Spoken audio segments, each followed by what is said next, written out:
సముద్రపు అలల హోరు ఒకవైపు, జై శ్రీరామ్ నినాదాలు మరోవైపు. ఈ రెండూ కలిపి విశాఖ సాగర్ తీరంలో ఒకే చోటు చేసుకున్నాయి. అదే శ్రీ అయోధ్య రామమందిర నమూనా ప్రదర్శన వద్ద. ఇప్పుడు మనం చూస్తున్నటువంటి ఈ ప్రదేశం విశాఖ బీచ్ రోడ్లోని ఉడాపార్క్ పక్కన పామ్ బీచ్ హోటల్ పక్కనే దీన్ని నమూనా ప్రదర్శన ఏర్పాటు చేశారు.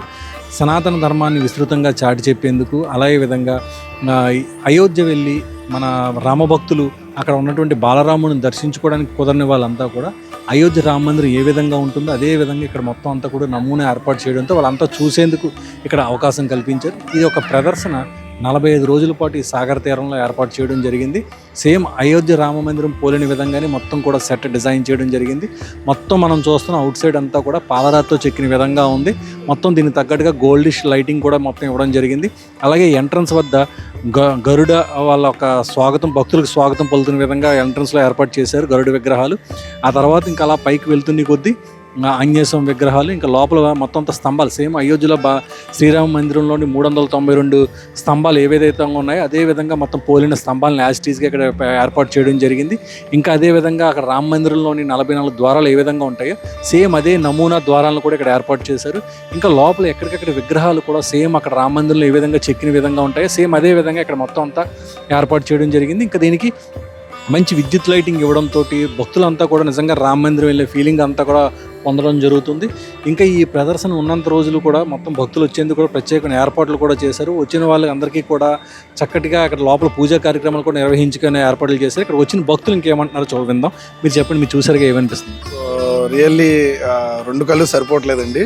అయోధ్య ఎవరైతే ఇప్పటివరకు మన విశాఖ ప్రాంత వాసులు ఎవరైతే అయోధ్య వరకు వెళ్ళి రాముడి దర్శనం అవ్వలేని వాళ్ళు, ఇదైతే ఒక అద్భుతమైన అవకాశం. ఎందుకంటే ఇంకా అయోధ్యలో వెళ్ళి ఒకవేళ దర్శించుకున్న ఏ ఫీలింగ్ వస్తుందో తెలియదు, కానీ ఇక్కడ ఈ మన ఆర్కే బీచ్ ప్రాంగణంలో బీచ్కి ఆనుకొని అది సాయంత్రం సంధ్య వేళలో ఈ యొక్క అద్భుతమైన లైటింగ్, అలాగే టెంపుల్ తాలూకా ఆర్కిటెక్చర్ కానీ ఇదంతా కూడా చూస్తే వర్ణనాతీతం.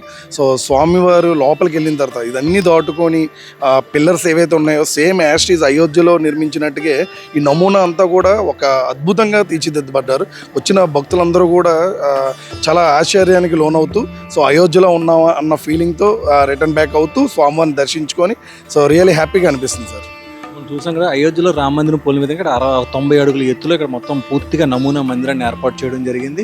ఇంకా చెప్పాలి అంటే మాత్రం ఇక్కడ ప్రతిరోజు కూడా దాదాపు ఉదయం నుంచి రాత్రి సాయంత్రం 10 గంటల వరకు కూడా ఈ యొక్క దర్శనం కోసం భక్తులు దర్శనం కోసం ఏర్పాట్లు కూడా చేశారు.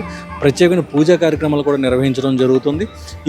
ఈ యొక్క మొత్తం పూర్తిగా రామ మందిరాన్ని నమూనా ప్రదర్శన నిర్మించేందుకు దాదాపుగా 2 నెలల పాటు కార్మికులు దాదాపు ఒక 60 మంది కార్మికులు కష్టించి పనిచేసి మొత్తం యాజిటీస్గా నమూనాని తీర్చిద్దడం జరిగింది. మొత్తం అంతా ఫైబర్, ఎటువంటి గాలివాన వచ్చినా సరే ఎటువంటి నష్టం జరగకుండా మొత్తం భక్తులు కూడా తడిసిపోకుండా విధంగా మొత్తం రామ మందిరాన్ని నిర్మించడం జరిగింది.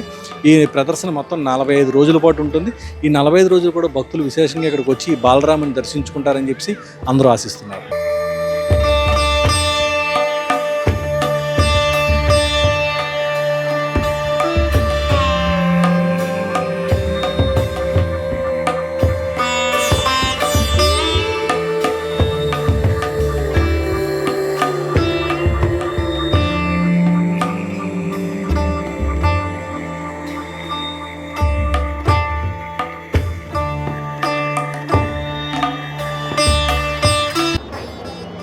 అయోధ్యలో బాలరాముడి పోలిన నమూనా ప్రదర్శన ఇక్కడ విశేషంగా ఆకట్టుకుంటుంది.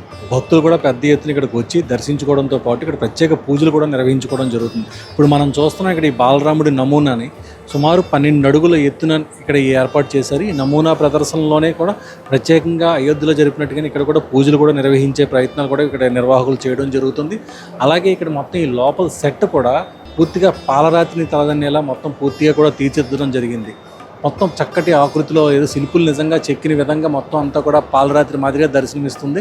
అయితే ఇవన్నీ కూడా ఫైబర్తో డిజైన్ చేసి ప్రత్యేకించి లైట్లు, గోల్డెన్ లైట్ షేడ్స్ ఇవ్వడంతో సచ్చు పాలరాతిని పోలిన విధంగా మొత్తం అంతా కూడా ఈ మండపం కనిపించడం జరుగుతుంది. ఇప్పుడు మనం చూస్తుందంతా గర్భగుడి ఆలయం మొత్తంలోని ఈ ఆలయం గర్భగుడిలోని మొత్తం ఇక్కడ బాలరాముడి ప్రదర్శన ఏర్పాటు చేయడం జరిగింది. వచ్చిన భక్తులకు కూడా ఇక్కడ కూర్చోబెట్టి అందరూ కూడా ప్రత్యేకించి వీళ్ళకి పూజలు జరిపించడం, అలాగే ప్రత్యేకంగా హారతి కూడా ఇప్పించడం, ఇలాంటివన్నీ కూడా ఇక్కడ నిర్వహిస్తున్నారు.